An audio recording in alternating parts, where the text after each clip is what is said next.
Ya estamos de regreso a la entrevista de los domingos de Portavoz Noticias. Estamos junto a Sara Larraín, ex candidata presidencial.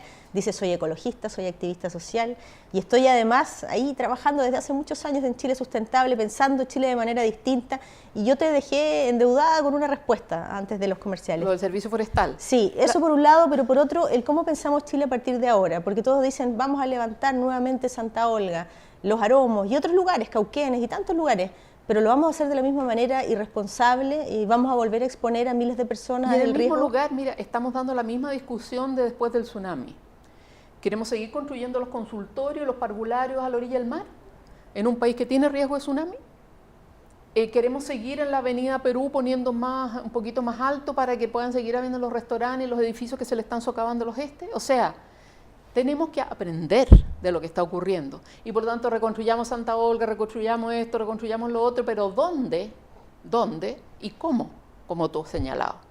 Entonces, al primer desafío yo creo que acá es incorporar como variantes del desarrollo el tema de los riesgos.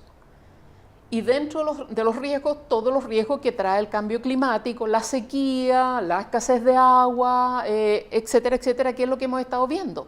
Dentro de esos riesgos también, ¿qué significa tener un país forestal donde tenemos 2 millones de hectáreas o más, pero resulta que no tenemos la fuerza de asumir los riesgos que puede significar la quema de esos 2 millones de hectáreas? No es equivalente. No tenemos ni los bomberos, no tenemos ni la calidad de las casas, no tenemos refugio para la gente que si de repente está rodeada por el fuego. O sea, seguimos avanzando pero sin incorporar los elementos de seguridad de la población que implica en el fondo un equilibrio entre el tema, la obsesión por el crecimiento económico y el respeto a los derechos de seguridad de la vida de las personas y el bienestar de las personas. No hay un equivalente. Entonces, estamos frente a una sociedad chilena y a un sistema de gobierno y de gobierno que se van sucediendo, como tú decías, del color que sea, que no están considerando el tema del interés público en los elementos básicos del desarrollo. Obviamente, y aquí tenemos pruebas concretas. Obviamente un modelo forestal como el que tenemos, como se está desarrollando, desplegándose territorialmente, es un riesgo brutal, es un insulto, es una locura para el desarrollo y hoy día lo estamos viendo. Fíjate que, mira, tenemos un país que se ha desarrollado de manera brutal, sin resguardar la seguridad de nadie prácticamente hoy en día, porque podríamos pensar en varias cosas más, ¿no?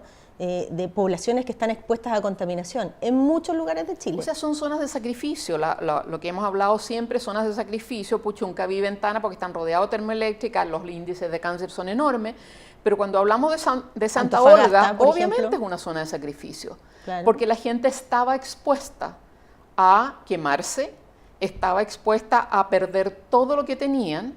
Y además, lo más doloroso es que muy probablemente parte importante de la gente que allí vivía eran trabajadores de la misma industria forestal que los mata o que los quema, así como parte de los trabajadores en Puchuncaví y Ventana trabajan en las industrias que le están matando los pulmones, el hígado, el páncreas, etcétera, etcétera. Entonces, hay una irresponsabilidad muy grande producto de no poner los temas de interés común sobre la mesa y verdaderamente establecer los balances que necesitamos entre la actividad económica, los derechos y el bienestar de la población. Yo creo que eso implica que hoy día tenemos que abordar la reconstrucción, la restauración, la reconstrucción de todos estos poblados, la restauración ambiental con una mirada enteramente distinta. Aquí tiene que haber un criterio de ordenamiento territorial de dónde vamos a poner a las poblaciones, tiene que haber un criterio obviamente distinto de cómo va a ser el desarrollo forestal. No podemos seguir haciendo la locura que hemos hecho hasta hoy día con el objeto de ser líderes, no solamente en cobre, sino que también en exportación de celulosa, yo pongo otro a punto costa de más. cualquier cosa. Teniendo este diagnóstico que es ya a estas alturas prácticamente de sentido común, ¿verdad? Este diagnóstico de riesgo de la gente en nuestro país, en distintos lugares de Chile. Y uno dice, si tú sabes, y si eres autoridad, y si eres presidente o presidenta de la República, lo tienes más claro todavía, y sabes que puedes enfrentar cierto tipo de emergencias, tampoco estás preparado o preparada para hacerlo. Y te lo digo por una razón bien concreta, estuve estudiando hartos datos. Una parte del presupuesto que se acaba de discutir para del año 2017, que se discutió el 2016 y que se rechazó fue el del Ministerio de Agricultura. ¿Por qué? porque los parlamentarios consideraron que el presupuesto de CONAF era muy reducido, 26.000 millones de pesos. Y uno se pone a sacar cuentas y dice, fíjate que dos de las más grandes forestales de nuestro país, como son Arauco y Mininco, juntas tienen más dinero que CONAF para combatir incendios. Y estas dos forestales tienen que resguardar 1,5 millones de hectáreas. La CONAF, 35 millones de hectáreas. ¿En qué parte se entiende? ¿En qué lugar del planeta se puede entender algo como eso? Lo que pasa es que volvemos a mirar qué es lo que queremos como sociedad y qué es lo que queremos como país, y ahí tú ves el desbalance. Ahí claramente hay un país y hay un Congreso, pero hay una ideología en que tenemos que ser tremendamente desarrollados en lo económico, pero tenemos que ser un Estado que sea barato y un Estado que sea chico. Porque en el mismo Parlamento, los parlamentarios de cierto sector dicen, no, es que no vamos a aprobar más presupuesto porque eso es darle mucha grasa al Estado. Y la verdad es que el Estado tiene que ser pequeño porque acá es la economía y las actividades económicas las que tienen que tener la mayor parte de los recursos porque eso es lo que genera empleo, etcétera, etcétera. Entonces, estamos con una visión muy distorsionada. Entonces, hay problemas, obviamente, con el presupuesto de los bomberos, y la gente tiene que estar comprando aguas y materiales para poder llevar a los bomberos. Si hay un problema en Santa Olo, qué sé yo, tiene que ser la sociedad la que va en ayuda porque al aparato público no le da. Y tú tienes el tema de que obviamente la fuerza de combate de incendios forestales, de las forestales, debiera ser más que el del Estado, pero finalmente tampoco es, porque es una apariencia. Hoy día yo no he visto las brigadas enormes de las forestales yendo y arriesgando su vida como lo han arriesgado los brigadistas de CONAF o los bomberos. Porque cuando tú miras muy bien las cifras de lo que está quemando, tú vas a ver que desde las 500.000 hectáreas, más de 300 son sectores forestales. Y por lo tanto, esas 300 en el porcentaje de 2 millones de hectáreas forestales es un porcentaje gigantesco y por lo tanto el riesgo que hay en ese sector debió haberse asumido en la actividad forestal. No hace que todo el país tenga que estar subsidiando un modelo forestal, no solamente con el tema del decreto ley 701, donde se bonifica la plantación, sino que toda la sociedad chilena tiene que estar poniendo de sus impuestos parte importante para resguardar de los riesgos que significa ese modelo de desarrollo forestal.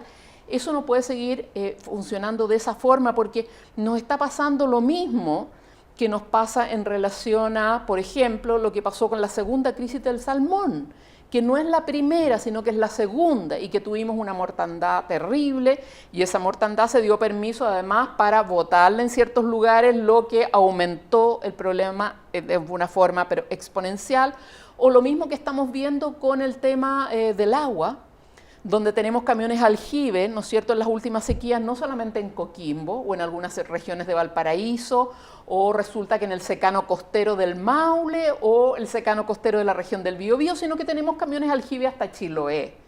Cuando nosotros tenemos ese tipo de estrechez hídrica que durante los últimos 15 años no hemos aprendido, y cuando resulta que llega al Congreso Nacional una ley para reformar el Código de Agua y poner primero el derecho humano al agua potable y saneamiento, que debe ser garantizado por el Estado, después las actividades de subsistencia, es decir, campesinos, indígenas, comunidades agrícolas que viven y comen de eso, ¿no es cierto? Y bueno, venderán algo, pero es actividad de subsistencia. Y la protección de las fuentes de agua, incluidos caudales ecológicos en los ríos, resulta que la Sociedad Nacional de Agricultura no quiere cambiar absolutamente nada del Código 81, el Consejo Minero no quiere informar sobre las aguas del minero y solicitar el permiso, aunque todos los demás sectores, y el sector hidroeléctrico dice, ¿por qué yo voy a tener restricciones en que si no hago la obra no me pueden mantenerlo? Entonces, lo que estamos viendo acá es que ese código, por ejemplo, tiene más de 30 años, del año 81. Los que están teniendo beneficios con ese tipo de políticas públicas, y es lo mismo que pasa con el sector forestal y es lo mismo que pasa con el sector pesquero, no quieren un cambio en relación a los tremendos problemas y riesgos que estamos viendo en el país.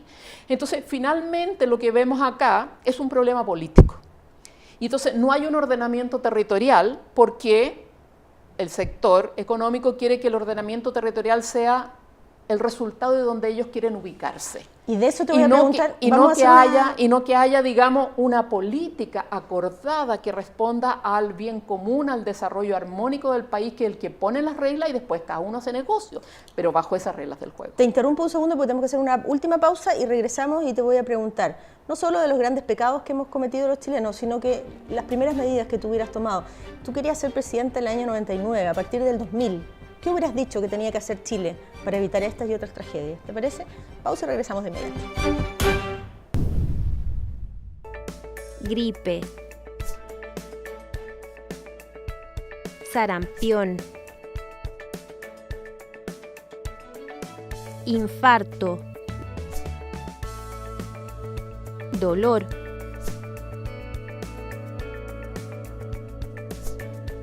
tendones, presión alta, dolor de estómago, colon irritable,